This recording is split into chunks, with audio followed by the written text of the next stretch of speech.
Hello guys, and today, this week on Film Grammar, I'm going to be talking about the importance of foreground, midground, and background in relation to characters, like what they're feeling, the importance of a background, and also when it's used in certain genres like comedy, suspense, and horror. So, to begin with, well, what's foreground, midground, background? Well, this is a very rough demonstration of it, so don't take this as like the concrete example. So, okay, I'm sorry, I like this candle, okay? We've got foreground, midground, background. Now, for right now, we're just going to drop the candle because, if I wanted to give like a real good sense, depth of field there, I'd put it right there to establish what, foreground, midground, background is. But we're going to forego the extreme example of a foreground and just stick to this, and that is, I'm talking about film grammar, I'm talking about in terms of cinema, right? And that is, to do so, I have this as my background, my film collection. I'm also wearing a t-shirt here that is the symbol of the Criterion Collection, which, company that puts out, great DVDs, Blu-rays of, important, films. And Armageddon. I'm an elitist. But, no, it's what I'm trying to say here is that, we'll go into costuming, the importance of costumes, later on, but we're just talking about the level of a background here, and that is, with a film, everything is important, not just like the actors. You also have to think about in terms of what you're going to have back there, or what you're going to have like right over here or right there, that you've got to think about, that you just can't, point and shoot, and then hopefully the story and the characters will take over. I mean, that goes for any film. It could be like the most intimate drama, to like a gargantuan epic, where, orcs and trolls and goblins and dwarfs and what have you fight at each other. There's a level of importance there. Now, we're going to talk about, here's one example. Okay, got my Phaedrus copy of, Star Wars here. So once again, foreground, midground, background, very rough, but in this, think about, yes, we care about what's going to happen to Luke, to Han, to Leia, to Obi-Wan, R2, 3PO, etc., but also think in regards to the background that this is a science fiction fantasy epic, and that there are many elements. Think about the cantina scene, about how they go through, the camera moves along and you see all these creepy crawlies just, coming out of the, the corners and, buying drinks at the band in the background. It's supposed to establish that this is really, a fantastical world that you're in. Is it important to the story in the sense, what that character looks like or that one? Well, not necessarily, but it's supposed to show you that, for the cantina scene, that they're in a cantina full of these, scum and villainy, that you don't know what's going to happen, that one of these creatures might just come out, and one of them tried to, and, murder one of our heroes. So there's a level of importance there for background. Now, I want to talk about in relation to, characters. One good example of that for, a good use of, foreground, midground, background is Buster Keaton's The General. Now, actually, it's a good thing that the cover art for this gives a good example of it, because there's a scene where the main character shows a picture of himself and the train that he holds so dearly to his heart, and that's what it is right there. There's Buster in the foreground there, and there's the train in the background. That is to show just how the level of importance, and in fact, there's an element of comedy to it as well, because in the picture he is so small in regards to the train, that he values that train far more than he values that life. And it's established in that, with images, and then you see it throughout the film, how he's, takes the train to save his girl, and that he's an expert. He's also, trying to save the train. So we got that for The General. Now, I'm going to use a more recent example. This film won Best Picture, the 2010, that is King's Speech. That is directed by Tom Hooper. Now, in this, it's about our friend, Albert here, Birdie has a terrible speech impediment. He stutters, and then we have, Jeffrey Rush's character, Lionel, that is supposed to help cure him. Now, the importance of, the background here, and that is, there's a scene where they first meet, and on the background for Albert, it's kind of dirty and, discussing crackling. It's supposed to signify, what's going on with him, that he's feeling distraught, that he doesn't know what to do, while the background for Lionel is very, if you notice, it's got a fireplace, it's got nice warm colors to it, it's it's welcoming, it feels like home. That's what filmmakers trying to establish, with the, foreground, background, especially with, with Firth and how he's acting and how distraught he is, and you see his anguish right there on the background, on that crackling wall.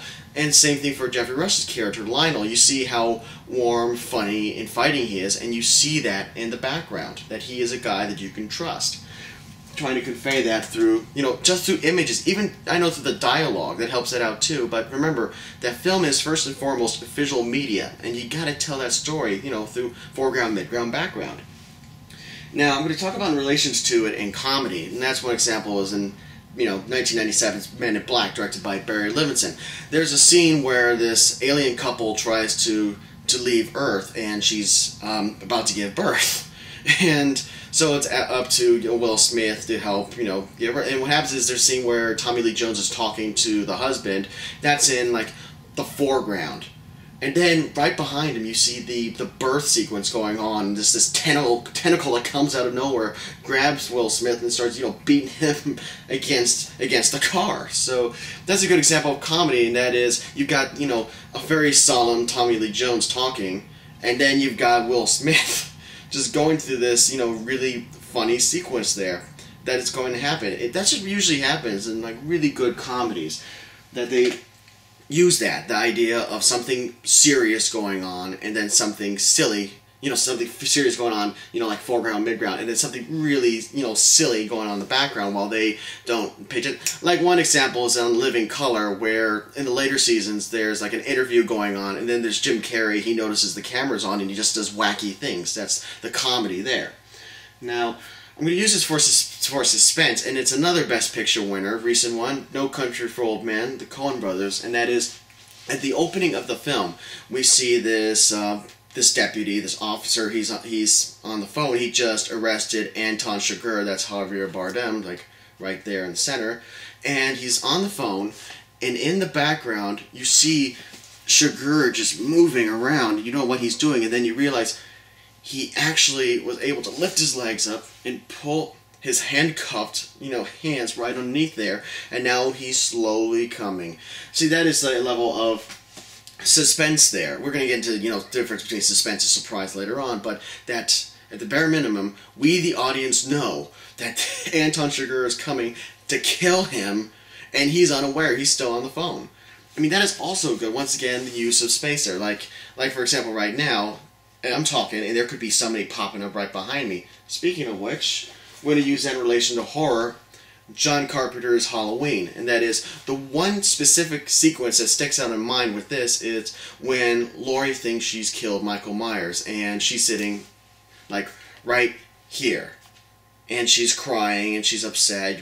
There's no noise on the soundtrack, no music, just her, her anguish, just, her terror. And then right back there, in this area, like the midground is like the bed, and then, you see his body in the background, then you see it slowly gets up, and then turns his head, very slowly. And once again, suspense created this, no, watch out, Michael Myers is still alive! It's that one, oh, and there's another good sequence of that, where we see Laurie's friend, I believe her name is Annie, and she's just, walking back and forth, on the phone, and then she moves one way or the other, and then we see in the background Michael Myers just standing there. There's Michael Myers! And then she walks, the camera follows her, and then it follows back, and then he's gone. Once again, good, effective scare there. I mean, that's, the importance of it when it comes to, foreground, midground, and background. That, not only are you trying to establish a nice, a depth of field and create something that's visually interesting to the audience, but you're also, like, trying to tell the story through the visuals. You're also establishing, the worlds that they're in. That, something like kooky, wacky is happening there. You can establish how dramatic it is, how scary the world is, how funny it is. To use, like, another example, just one last one, when it comes to, like, online reviewing, think of James Rolfe's review of, I think his second or third review of, when it came to this Ghostbusters series. For, video games, obviously, Angry Video Game Nerd. He's sitting here like this, and what he's got, to use an example, is he's got another table set up, and he's got the Ecto-5, right there, the Ghostbusters car. There, that's foreground. Here he is in the midground, and then in the background he's got another, like a drawer set up, like a clothing drawer, and on it are a couple of Ghostbusters toys. Like, once again, it's establishing, foreground, midground, background to create an interesting visual. And that is, he's talking about the Ghostbusters, and, well, you see it. I mean, he's wearing this shirt as well. The importance of, costume. So that's when it comes to foreground, midground, background, that you just can't, point and shoot and just expect people to, go with it. That you've got to help create, a nice sense of drama, of comedy, humor, and scares, like establishing worlds, and that can all be done by having a good foreground, midground, background. So this is David, concluding another episode of Film Grammar. I hope you all have a nice day, and I'll see you at the movies.